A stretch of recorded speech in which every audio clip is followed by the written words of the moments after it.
আজি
আমাৰ যিসকলে ইতিমধ্যে আমাৰ সভানেত্ৰী ডাঙৰীয়ানী কোৱা মতে আমাৰ উপস্থিতিত আমাৰ 6জন যুৱ নেতা তথা এডভোকেট এখেতসকলে কংগ্ৰেছ দলত যোগদান কৰাত এইটোই বুজায় যে কংগ্ৰেছৰ, কাৰণ আপোনালোকে জানে যে আমি APCCত জইনিং পৰ্ব প্ৰতি মাহৰ 10 তাৰিখে কৰি শেষত আমি উপায় নাপাই আমাৰ জিলাবিলাকতো আমি জইনিং পৰ্ব কৰিব লগা হ'ল। আমাৰ ধুবুৰী জিলাতো আমি কৰিছোঁ। যেহেতু সদ্য যোগদানকৃত যি ৰেজাল্ট কৰিব আছে তেখেতকো জইনিং কৰালে, কিন্তু ওলাই যাব লগা হ'ল, এই বিষয়ে কি ক'ব? ওলাই যাব লগা হ'ল মানে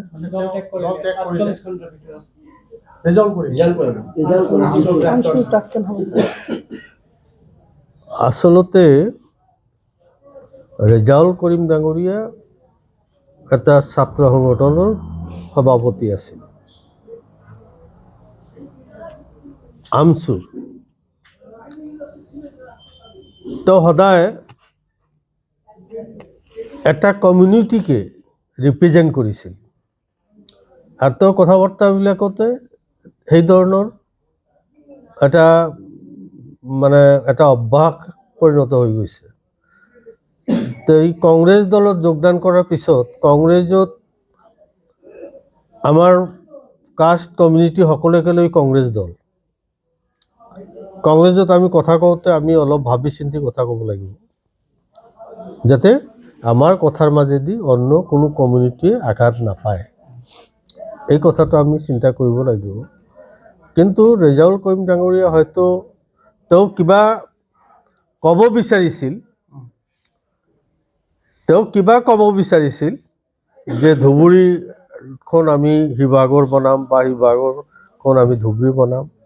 তেওঁৰ উদ্দেশ্য হয়তো যি কি নহওক, কিন্তু তেওঁ সাংবাদিকসকলে অলপ তেওঁৰ কথাটো এনেকুৱা ৰহণ লগাই পেলাই প্ৰচাৰ কৰিলে যে এনেকুৱা এটা দেখালে যে ধুবুৰীখন মানে শিৱসাগৰখন ধুবুৰী বনাম, মানে এইটো বেলেগ অৰ্থত ব্যৱহাৰ হ'ল যে ধুবুৰী যেনেকৈ আমি বিশেষভাৱে ধৰ্মীয় সংখ্যালঘু মেজৰিটি, ইয়াত এই কথাটোকে শিৱসাগৰৰ মানুহখিনি মানি ল'ব পৰা নাই। গতিকে এই ক্ষেত্ৰত তেওঁ ৰিজাইন কৰিব নালাগিছিল।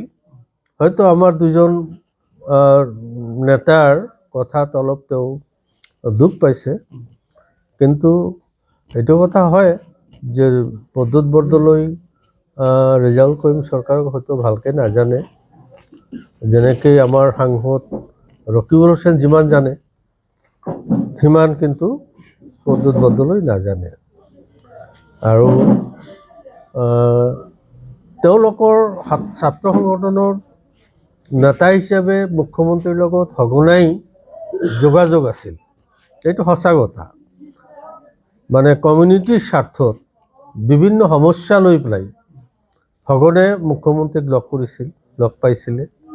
এইটোকে অলপ মানে দেৱব্ৰত শইকীয়া ডাঙৰীয়া অলপ হয়তো তেনেকুৱা ধৰণৰ এটা কথা কোৱাত তেওঁ ৰিজাইন কৰিলে। মই ভাবোঁ ৰিজাইন কৰিব নালাগিছিল, তেওঁ শিক্ষা ল'ব লাগিছিল যে কংগ্ৰেছ দলত থাকিলে আমি সকলো জাতি জনগোষ্ঠীক লৈ আমি চলিব লাগিব, গতিকে সেই হিচাপে আমি কথা বতৰাও ক'ব লাগিব। তেওঁৰ কথাত অলপ ভুল হ'ল আৰু সেইটোৱেই সাংবাদিকসকলে চান্স ল'লে আৰু মুখ্যমন্ত্ৰীয়েও সেই সাংবাদিকসকলৰ সেই ওপৰত ভিত্তি কৰি মুখ্যমন্ত্ৰী আৰু ব্যক্তি যিটো অলপ আগতে মই কৈছোঁ যে একেবাৰে নিকৃষ্টতম মুখ্যমন্ত্ৰী, গতিকে সেই মুখ্যমন্ত্ৰীজনে আকৌ বিশেষভাৱে ৰহণানি তেওঁক মানে অলপ বাংলাদেশী ৰক্ষক কিবা কিবি কথা তেওঁক কৈ পেলালে। তো গতিকে মই ভাবোঁ যে তেওঁ কথাখিনি হয়তো তেওঁৰ উদ্দেশ্য বেয়া নাছিল, কিন্তু তেওঁৰ কথাখিনি কওঁতে হয়তো তেওঁ তেনেকুৱা ভবাও নাছিল। তেওঁ কি ভাবিছিল এইটো তেওঁ জানে, কিন্তু এই কথাখিনিৰ মাজেদি ধুবুৰী মানে শিৱসাগৰখন আমি ধুবুৰী বনাম। এইটো মন্তব্য তেওঁ ঠিক বুলি ভাবে না ভুল বুলি ভাবে? না, এই কথাখিনি একচুৱেলি শিৱসাগৰেই, ধুবুৰীয়েই, শিৱসাগৰ কেতিয়াও ধুবুৰী হ'ব নোৱাৰে। তো গতিকে কথা সেইখিনি।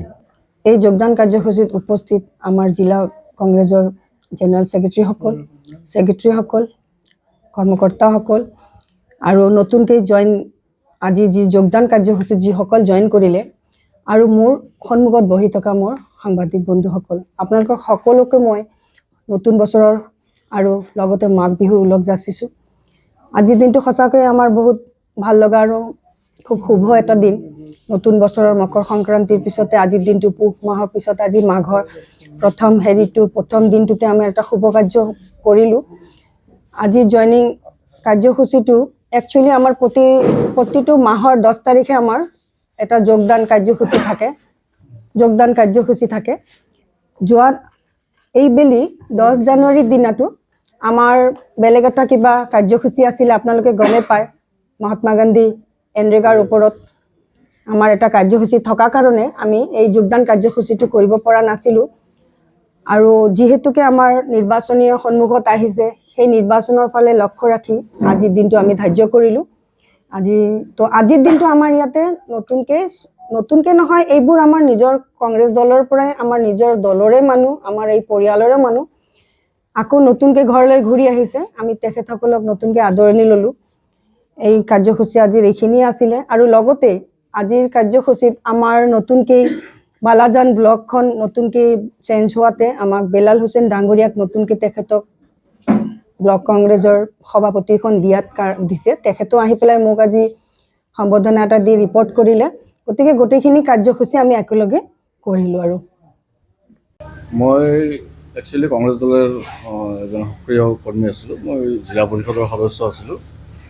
মই যোৱা লোকসভা নিৰ্বাচনৰ সময়ত মই অলপ কিবা এটা চেণ্টিমেণ্ট হৈ পেলাই মই দল এৰি AIUDF দলক ছাপোৰ্ট কৰিছিলোঁ। কিন্তু মই কংগ্ৰেছ দলৰ পৰা ৰিজাইন কৰা নাই, মেম্বাৰশ্বিপৰ পৰা ৰিজাইন কৰা নাই। তো মই আকৌ এই দলত ঘূৰি আহিলোঁ। আচলতে 1991ৰ পৰা এই দলত মই কাম কৰি আছিলোঁ, সদায় ৰাইজৰ লগত আছিলোঁ। ছাত্ৰ জীৱনৰ পৰা মই কাম কাজ কৰিছোঁ।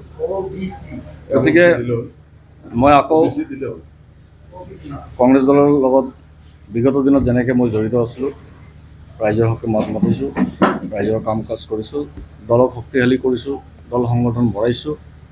অহা দিনত মই নিষ্ঠাৰে কাম কৰিম। কংগ্ৰেছ দলৰ যিটো নিয়ম নীতি, সেই নিয়ম নীতিত চলিম।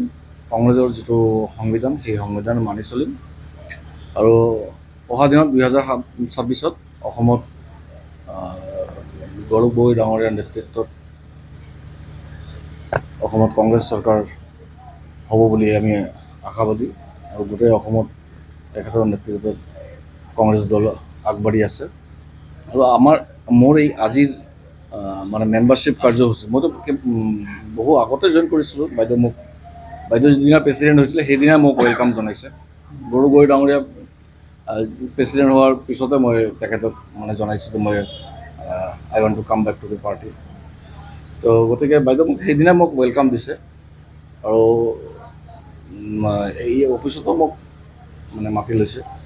আৰু বিশেষভাৱে মই মানে ধন্যবাদ জ্ঞাপন কৰিম আৰু কৃতজ্ঞতা জ্ঞাপন কৰিম আমাৰ সাংসদ ডাঙৰীয়া।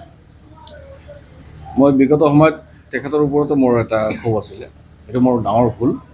মই তেখেতক বিশেষভাৱে ধন্যবাদ দিব বিচাৰিছোঁ। কিয় যাব লগা হ'ল আপোনাৰ? তেখেতে মোক আকৌ দলত আহিবলৈ মানে সুযোগ দিছে।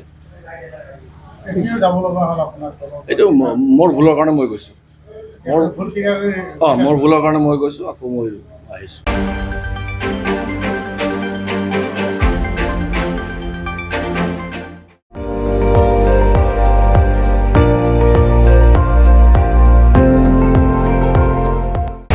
আপুনি চাই আছে ND24, সৰ্বশ্ৰেষ্ঠ নহয় সৰ্বোত্তমৰ দৌৰ।